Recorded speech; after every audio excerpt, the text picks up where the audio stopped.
오늘 본문은 유월절에 대한 내용인 거 다 알고 계십니다. 10가지의 재앙 이야기할 때 우리가 지난주에 10가지의 재앙은 하나님의 티칭 플랜이었다, 이런 이야기를 했습니다. 하나부터 9가지 재앙에 대해서 하나님은 하나님의 어떤 분이신지를 보여주십니다.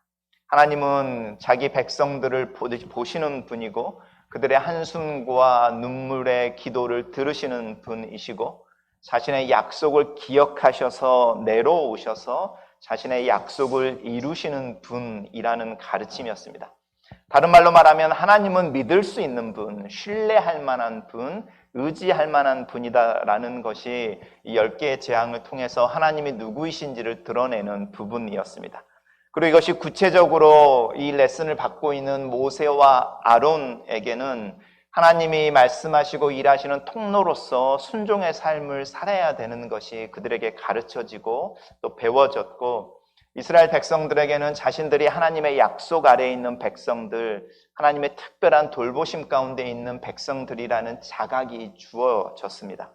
특별히 애굽 사람들에게는 이스라엘의 하나님으로 나타나는 이 신이, 알지 못했던 신이 자신들이 섬기던 신과는 전혀 다른 차원의 신이라는 깨달음들이 있었고, 첫 번째 재앙, 두 번째 재앙이 지나가고 세 번째 재앙이 됐을 때는 그 갈대아 우르 쪽에 있는 갈대아의 마술사들이라든지 애굽의 마술사들이 도저히 행할 수 없는, 자신들의 신뢰하는 또 섬기는 신의 이름으로 나타낼 수 없는 기적을 나타내시는 분이라는 고백이 있었고, 재앙이 4번째, 5번째, 6번째, 7번째로 넘어갈 때는 바로의 신하들 중에 모세를 통해서 들려지는 하나님의 재앙에 대해서 믿고 그 일이 이루어질 거라는 신뢰 때문에 반응하는 사람들이 나타났습니다. 우박이 내릴 거다라고 말할 때에 곡식과 또 이렇게 동물들과 밭에서 일하는 종들을 집으로 불러내리는, 그리고 보호하는, 피하게 하는 그런 재앙에 대해서 반응들이 나타나면서 하나님의 말씀에 대해서 순종하고 반응하는 사람들이 애굽 사람들 중에서도 나타나기 시작했습니다. 그리고 특별히 우리가 지난주에 봤던 것처럼 이 학습 가운데 우리가 이런 표현은 좀 그렇지만 지지나라고 말할 수 있는 하나님의 레슨 플랜 가운데 낙제생의 모습으로 나타나는 사람이 있었는데 그 사람이 바로 바로였습니다. 이 바로의 특징을 이야기할 때 성경은 바로가 스스로 자기의 마음을 완악하게 했다, 자기의 자존심 때문에, 자만심 때문에, 자기가 가지고 있는 기득권과 권위라는 것 때문에 하나님 앞에 무릎을 꿇지 않고 하나님의 말씀 앞에 저 일이 정말로 이루어지면 나와 내 민족에게 큰 재앙이 되겠구나라는 그 깨달음을, 고백을 해내지 못하는 형태로 하나님의 티칭 플랜이 진행이 되어져 있습니다.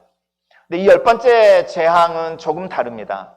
9번째까지의 재앙은 하나님이 일방적으로 행해내시는 것이며 하나님이 누구인지를 가르치시는 거라고 한다면, 우리 오늘 6월절이라고 이야기하는 이 10번째의 재앙은 마치 중간고사 같습니다.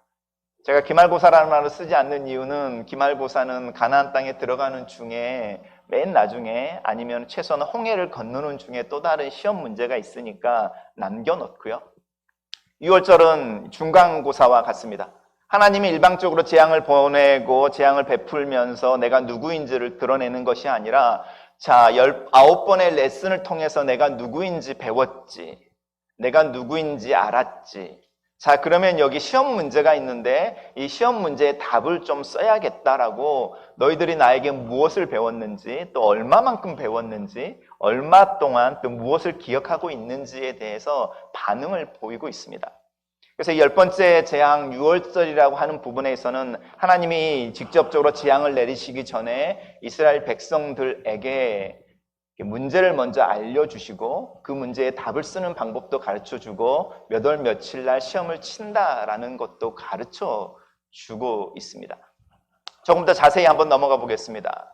이 10가지 재앙을 이야기할 때 10번째 재앙에서 하나님이 굉장히 재미있는 말로 시작을 하시는데, 이 애굽에 있는 장자들이 다 죽을 거야 라는 말로 시작하지 않고요, 이스라엘 백성들에게 너희가 애굽을 떠나서 너희들 스스로 나라가 되고 너희들의 문화를 너희들이 만들어낼 수 있고 너희들이 자유인으로서 너희의 삶을 꾸려낼 수 있을 때, 그러니까 너희들 스스로 너희들의 사회를 만들어낼 때 제일 먼저 해야 될 게 있다는 겁니다. 1월 1일을 정해. 달력부터 이야기하는 겁니다. 너희들이 출애굽을 해서 자유인이 되고 내 백성으로 애굽을 떠나서 너희들의 삶을 살아갈 때에 제일 먼저 우리 달력부터 정하자는 겁니다. 1월 1일이 언제인지. 애굽의 달력을 따라가는 것이 아니라. 그러면서 이달이 지금 내가 말하는 날이 첫날인 거야. 1월 1일. 그리고 10일이 됐을 때에 양 한 마리를 선택해. 네가 가지고 있는 양이나 소 중, 염소 중에서 1년이 된 수컷으로 하나를 가져와.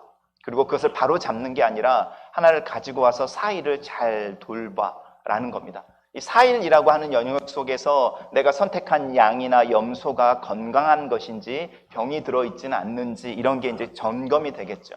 그러니까 1월 10일이 되는 날에 양이나 염소 한 마리를 선택하고 그리고 14일 저녁이 되는 날에 그 양이나 염소를 잡아서 피는 문설주에 뿌리고 그 고기는 너희들이 불로 삶아서 먹어야 돼라는 겁니다. 날 것으로 먹지 마. 왜냐하면 이방인들은 자기들이 섬기는 신에게 제사 드리고 그렇게 드렸던 제사의 제물들을 날 것으로 먹었지만 너희들은 그들처럼 하면 안 돼라고 말씀하시는 거고요. 애굽 사람들은 그것을 고기를 물에 끓여서 삶아서 먹었지만 너희 그렇게 먹지 마. 너희들은 불에 구워서 먹어라는 이야기를 합니다. 약간 우리 달력하고 약간 비슷하지 않습니까? 실제로 이집트 사람들이나 고대 사람들은 사실은 달력을 썼고요. 음력을 썼습니다. 우리가 양력을 쓰기 시작한 지가 사실은 얼마 되지 않았고 우리나라 같은 경우도 설날이라고 할 때는 음력에 근거한 설입니다. 그리고 우리가 설날 이럴 때 설이라는 말 속에는 새롭다 이런 뜻도 있지만 새로운 것은 무슨 뜻이 있죠? 우리 셀폰이나 아이폰 새로 나오면 새 것 좋지만 새 것은요 항상 낯설죠. 그리고 머뭇거립니다. 고장날까봐, 만지다가 어디가 부서질까봐. 그래서 천천히, 조심스럽게 이런 말이 설이라는 말 속에 들어있습니다. 새롭다, 그래서 익숙하지 않다, 조심해야 된다, 천천히 이런 말이 설날이라는 것 속에 들어있고 우리도 재미있게도 그 한 해가 시작되어진 첫 보름달이라고 하는 부분 그것이 종월 대보름이라고 하는 날입니다. 어떤 그 역사 기록에 의하면 우리 민족들이 셌던 설날보다 이 종월 대보름이라고 이야기하는 새해가 시작되어지고 첫 보름달이 뜨는 그 날이 훨씬 더 설날보다 더 축제였다 이렇게 말하는 사람들이 있습니다. 왜냐하면 설날이라고 하는 것은 새해가 시작되어진다라는 의미가 있지만 이 종월 대보름은 개인이 이야기하는 것이 아니고 공동체가 마을이 또 가족이 함께 이렇게 지키고 또 축하하는 날이었거든요. 그래서 여러분 나중에 구글을 해보셔서 종월 대보름의 풍습 이렇게 살펴보시면 지신 밟기라든지 아니면 불을 이렇게 돌린다든지 이런 모든 그 내용들이 집단으로 공동체 단위로 이루어지는 거였습니다.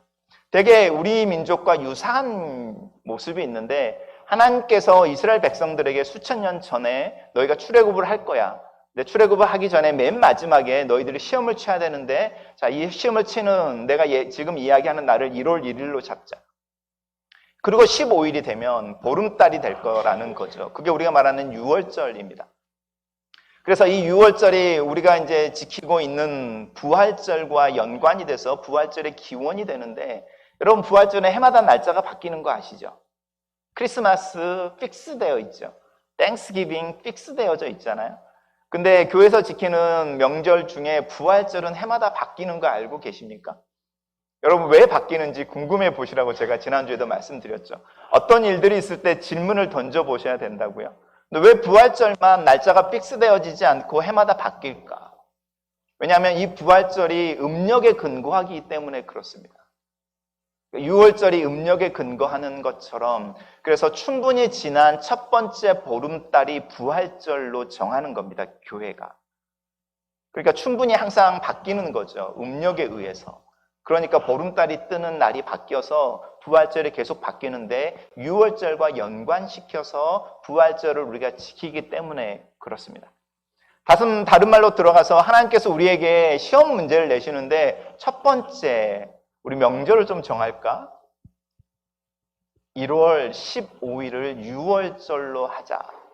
그리고 너 그 유월절에는 이렇게 지켜라고 그 이야기를 먼저 하고 계십니다. 그리고 오늘이 무슨 날이에요? 라고 말할 때 너희 자손들에게 이야기해. 라는 게 시험 문제의 첫 번째입니다. 하나님이 왜 우리에게 달력을 주시고 그 달력을 따라서 특정한 일, 그것도 한 해의 시작의 첫 보름달이 뜨는 그 날을 유월절로 정하셔서 이스라엘 백성들로 그 날을 해마다 기억하게 하실까? 생각해 보십시오. 우리는 설날이 되면은 새로운 날이고 익숙하지 않은 날이고 그래서 두렵고 조심스럽고 걱정스럽고 그래서 우리가 제일 많이 하는 게 뭐죠? 사실은 토정비결 보는 거잖아요. 운세 보고. 하나님은 이스라엘 백성들에게 첫 해를 시작되게 하시면서 무슨 이야기를 하고 계시냐면 이번 시작하는 한 해, 새로운 해, 그래서 두렵고 무섭고 조심스럽고 그래서 점을 쳐야 될 것 같고 이런 게 아니고 네가 시작하는 첫 해, 약속의 시작이라는 겁니다.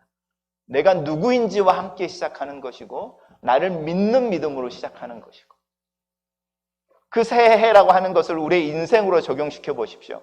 우리가 새로운 출발을 할 때, 새로운 곳에서 뭔가를 시작할 때 미래가 두려워서 뭔가 걱정스럽고 그래서 누구에겐가라도 무슨 일이 일어날지 물어보고 싶어서 발이 어디론가 향하고 있을 때에 그것을 멈춰내고 믿음이라고 하는 것으로 고백해낼 수 있다는 게 있다는 겁니다.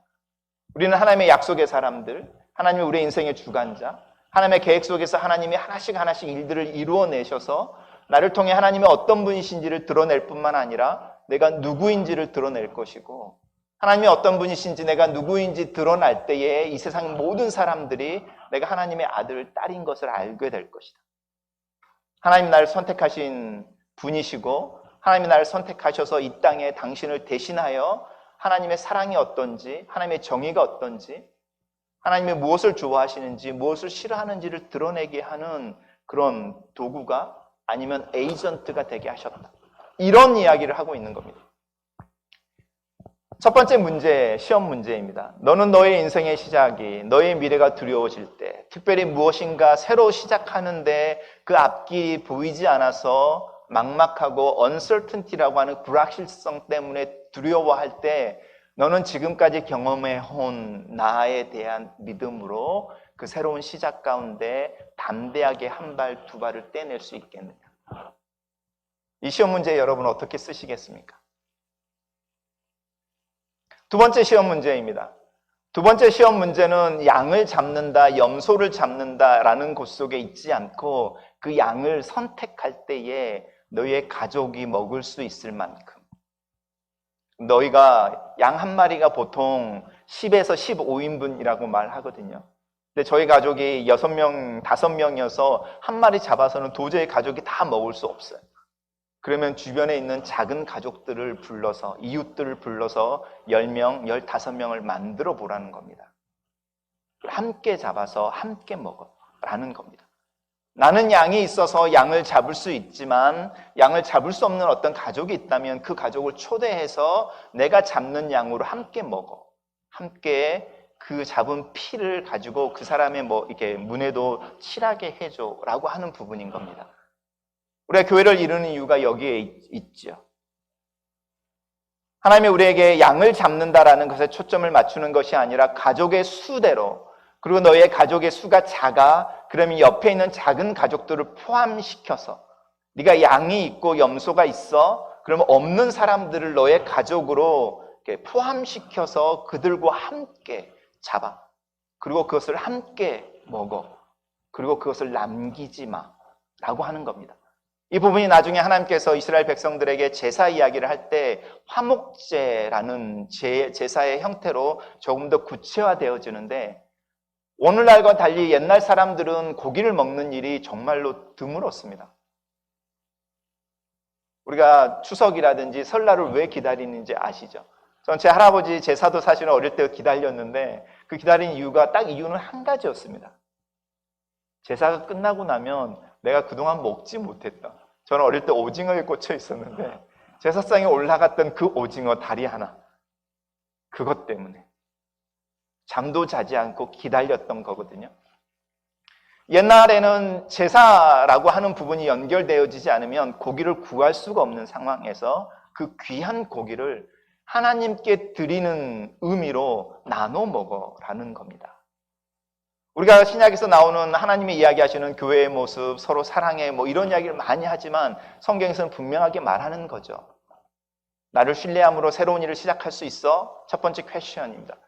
두 번째, 그 일을 시작하는 내가 하나님이라는 걸 믿음으로 다른 이들과 함께 가족을 이루고 공동체를 이루고 네가 가지고 있는 것을 나눠서 함께 이 프로젝트를 진행해 볼 수 있겠어? 두 번째 퀘스천입니다. 그리고 세 번째 퀘스천이 나오는데, 그렇게 잡은 피를 문설주에 발라라.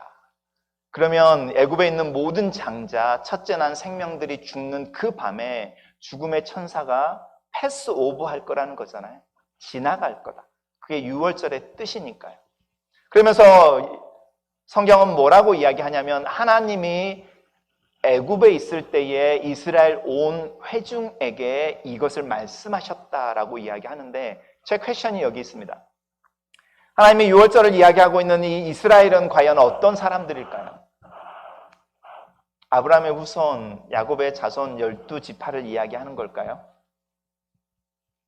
여러분, 이 6월절을 생각할 때에 6월절에 내가 아브라함의 자손이고 야곱의 자손인데 모세를 통해서 들려진 이 하나님의 말씀에 콧방귀를 뀌고 뭐 별일 일어나겠어? 그러고 피를 안 바르고 뭐 나 혼자 그날 잘 먹고 푹 자고 그 다음날 일어났습니다. 그러면 우리 집에는 어떤 일이 있었을 것 같습니까? 내가 애굽 사람입니다. 근데 9가지 재앙을 보면서 하나님이 장난이 아닌 거죠.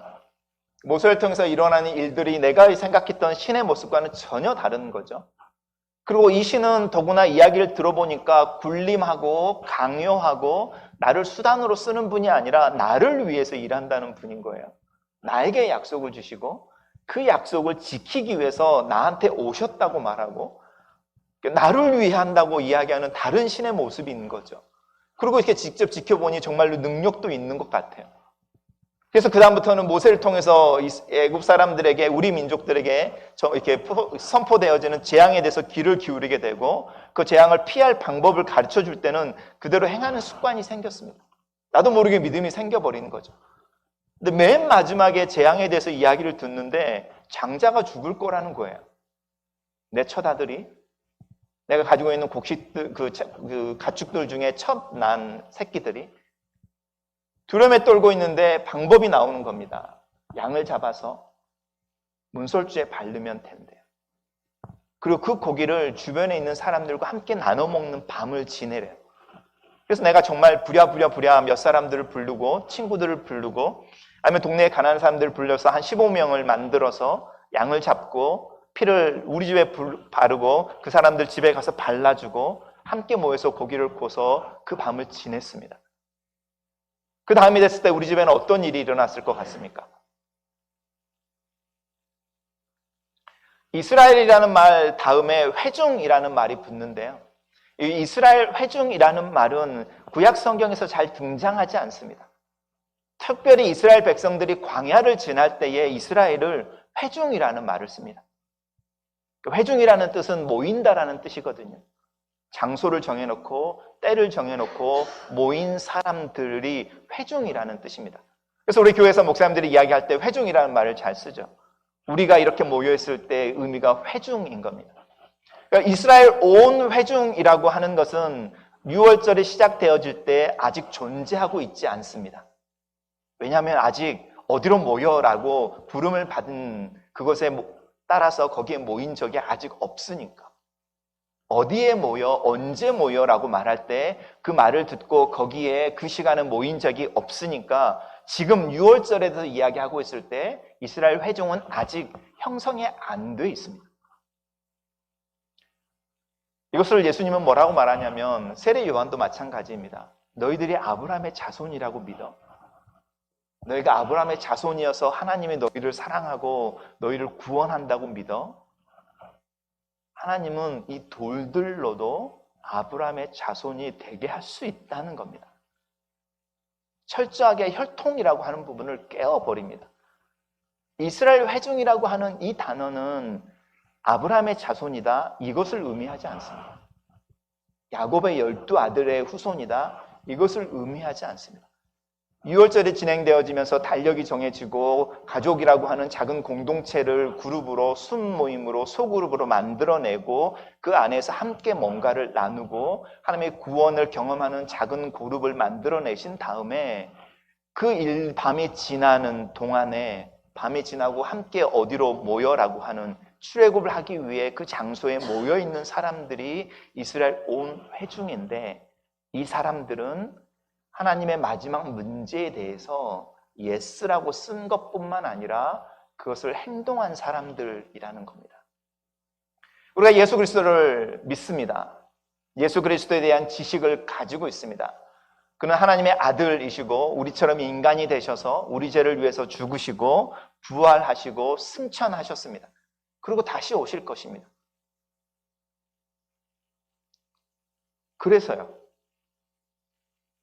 그래서요 라고 하는 부분인 겁니다. 그래서 사도 바울은 그것을 마음으로 믿고 입으로 시인하고 그리고 그것을 살아내면 이라는 단어를 쓰는 겁니다. 그래서요. 그래서 나는 그것을 마음으로 믿습니다. 그리고 그것을 고백합니다. 그리고 그것을 삽니다. 라고 하는 부분 속에 회중이라고 하는 부분이 형성되어지는 겁니다. 하나님의 세 번째 질문인 겁니다.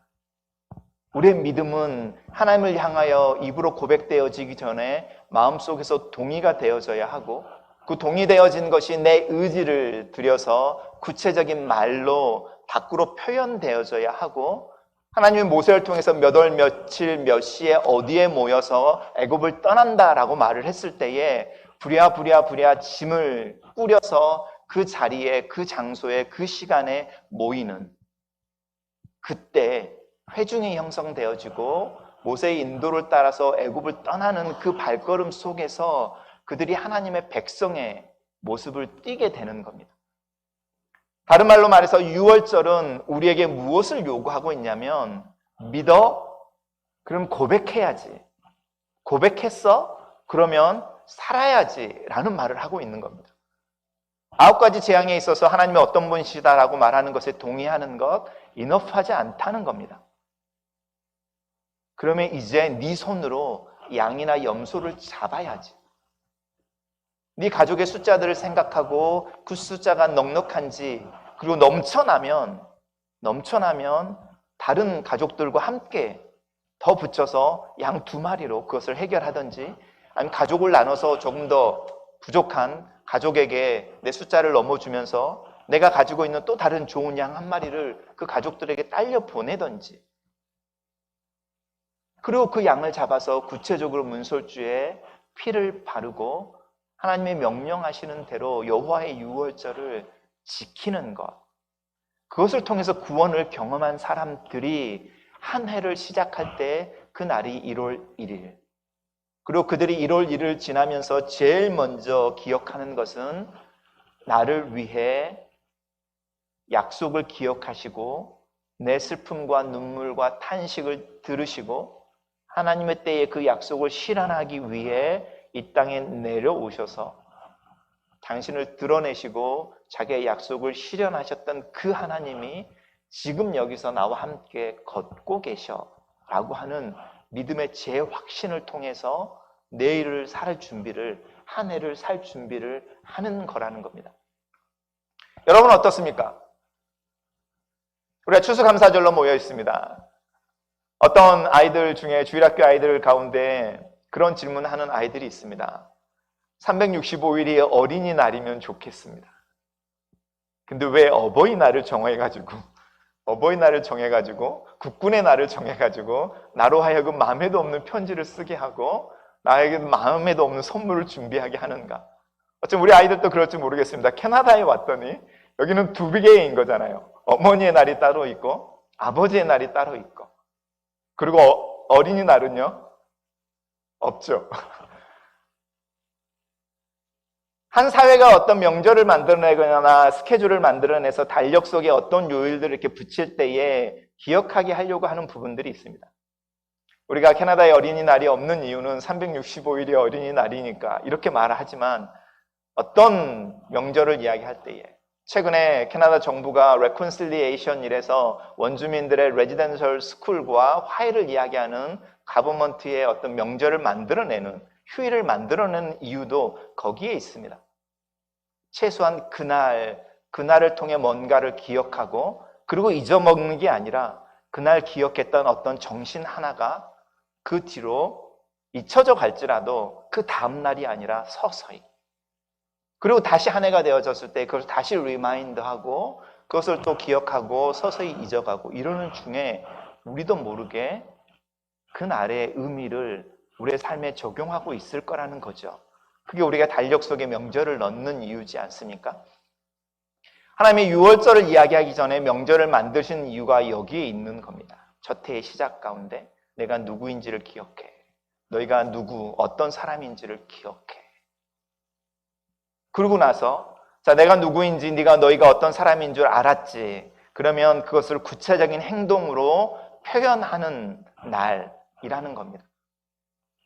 그래서 이 일을 경험하지 못한 이스라엘의 후손들에게도 동일하게 유월절이 되면 자신의 조상들이 처음 유월절에 하나님의 말씀에 순종했던 그 경험을 그대로 표현해낼 것을 요구하고 계시는 겁니다. 우리는 이것을 부활절로 가지고 있습니다. 그리고 주일이라고 하는 형태로 또 다른 형태로 이것을 지키고 있습니다. 우리가 꼭 주일 성수를 해야 돼. 주일 성수를 하지 않으면 천국에 갈 수 없어. 이런 이야기를 하는 게 아닙니다. 대나무로 마디를 이렇게 만지다 보면 중간중간에 마디가 걸리는 것처럼 만져지는 부분이 있는데 우리의 일상을 정신없이 살다가도 어느 순간에 움찔하고 이렇게 만져지는 어떤 대나무 마디처럼 이 마디가 있어서 우리의 손이 스무스하게 지나가다가 움찔하는 이 멈춤에서 내가 누구인지 하나님이 어떤 분이신지 그리고 그 관계 속에서 내가 고백하는 믿음은 뭔지 그리고 나는 그 믿음을 어떻게 살아내고 있는지를 점검해 봐야 되는 겁니다. 그리고 또 지나가고 그러다 또 어느 순간에서 마디가 만져질 때 거기서 머뭇거리면서 그 고백이나 그 질문을 다시 해봐야 된다는 겁니다. 하나님의 유월절을 우리에게 그런 형태로 주는 겁니다.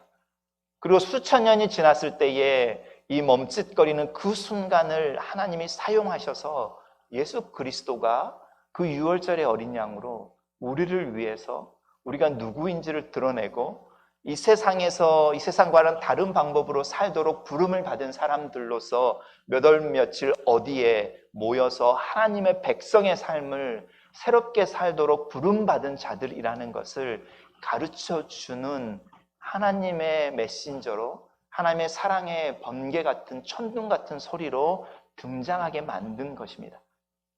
추수감사절도 마찬가지입니다. 우리가 왜 이 추수감사절을 지키겠습니까? 교회의 달력 속에 집어넣어서 그리고 서구는 왜 이 교회에서 지키는 이것을 자기네 소셜한 이렇게 자기네 사회 시스템 속에 집어넣어서 휴일로 지키는 거겠습니까? 우리가 무엇을 잊지 않기 위해서 라고 하는 부분입니다. 그럼 이걸 우리에게 한번 적용해 보시겠습니까? 여러분 가정에 어떤 여러분의 가정만의 명절을 가지고 있습니까? 여러분만의 리추얼이라고 말하는데 여러분 가족만의 특별한 풍습을 가지고 있습니까? 우리 가족은 몇 월 며칠이 되면 아니면 어떤 상황이 되면 함께 모인다. 그리고 우리는 그렇게 모였을 때 가족의 여행을 간다. 우리가 그 가족의 여행을 가는 동안에는 우리는 가족의 여행 속에 이런 일들을 한다. 그리고 그때의 테마는 이거다. 이런 거 혹시 가지고 계십니까? 만들어 보십시오. 여러분의 신앙을 담아서 여러분의 아이가 어리다면 지금부터 그래서 여러분의 아이들이 자라고 성장해서 다 흩어져 있다가도 그 날이 되면 버릇처럼 우리가 추석이 되면 고향을 가는 것처럼 모여서 그 어릴 때부터 가지고 있었던 그리고 엄마 아빠가 왜 이 일들을 지속하고 있는지 그리고 이것만큼은 너희들 자손에게도 전달되어지고 이 날을 통해서, 이 순간을 통해서 우리의 가족의 어떤 특징처럼 어떤 게 진행되면 좋겠다. 그리고 그 내용이 유월절처럼 하나님과 관련된 이야기라고 생각해 보십시오.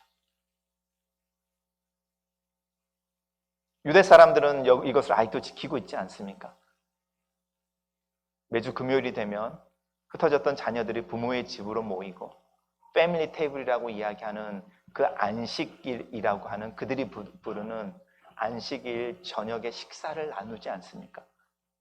그리고 그것을 나누는 중에 신앙의 신실한 자들은 구약에 나타나는 하나님에 대한 이야기를 하는 것이고, 신앙이 없다고 할지라도 그날을 기억하는 이들은 모여서 함께 어떤 한 주간을 살았는지에 대한 이야기를 하는 걸 통해 솔직히 그들의 정체성이 유지되어지고, 그들이 흩어져 있지만 그들의 가족이 유지되어지고, 그렇게 만들어지는 가운데 우리가 이야기하는 유대인이라고 할 때 느껴지는 그 느낌이 이 시대 가운데 여전히 존재하고 있지 않습니까? 숫자의 문제가 아니라 파워의 문제로. 우리의 가정에 이거 한번 적용해 보면 좋겠습니다. 하나님이 우리에게 주신 유월절, 예수 그리스도를 주로 고백하고 그분이 나를, 우리의 가정을, 그리고 이 시대를 위해 돌아가셨다라는 것을 기억하고 그것에서 감사하고, 그래서 우리가 어떤 모습으로 다시 한 주간을 살아야 하고 한 해를 살아야 하고 어떻게 살아야 하는지, 가족 간에 불화가 있을 때는 용서를 구하고 화해하는 시간으로 잡고, 또 어떤 일들이 있을 때는 같이 눈물을 흘리고 기도하고 씨름해주는, 격려하는 시간으로 잡고, 이렇게. 그러면 우리는 우리 시대의 유월절을 만들어내고 지키고 있는 게 되겠죠. 그리고 무엇보다도 하나님이 정하신 날들을 기억한다면 우리의 믿음 가운데 오늘의 본문 속에 나와 있는 내용들, 우리가 예수님이 누구인지 하나님이 누구인지에 대한 고백을 할 뿐만 아니라 그것을 우리의 삶 속에 살아낼 수 있는, 그래서 애굽을 출애굽한 사람들은 혈통의 문제가 아니라 하나님의 중간고사에 패스한 사람들이라는 것. 그래서 거기에는 야곱의 12 아들들의 후손들만이 있는 것이 아니라 많은 애굽 사람들도 포함되어져 있었고 이방 사람들도 포함되어져 있었다라는 것을. 대표적인 사람이 갈렙이죠. 우리가 알고 있으니까 제가 대표적으로 예를 듭니다. 여호수아와 갈렙 이야기할 때 갈렙은 유대인이 아니었습니다. 12지파가 아니었거든요. 이방인이었습니다. 그렇지만 광야 시절에 어느 누구보다도 탁월한 믿음을 드러내고 있지 않습니까? 그가 출애굽을 할 때에 나이가 40이었는데 그가 썼던 답안지를 한번 상상해 보십시오. 여호수아의 답안지와 동일한 평가를 받는 그 답안지, 그것이 이스라엘의 온 회중이라고 하는 하나님의 중간고사를 패스한 사람들, 그들 중에 이 갈렙이 있는 것처럼 우리 또한 우리의 믿음 가운데 우리의 고백을 뛰어넘는, 그리고 하나님이 어떤 분이신지를 마음에서 입으로 그리고 손과 발로 살아내는, 그리고 특별히 오늘 추수감사절일 때 우리 안에 감사의 제목을 찾을 때에 우리가 있는 것, 없는 것들로 감사하고 감사하지 못할 수 있지만 명확하게 드러난 자명한 사실 하나가 있지 않습니까? 하나님이 나의 아버지가 되신다. 하나님이 예수 그리스도 안에서 나를 향해 주신 약속이 있다. 그리고 그 약속만큼은 내 것이고 누구도 빼앗아 갈 수 없다. 이것이 우리의 최고의 감사의 제목이지 않겠습니까? 그럼 우리는 그 순간에 6월절의 사람들인 거죠. 기도하겠습니다.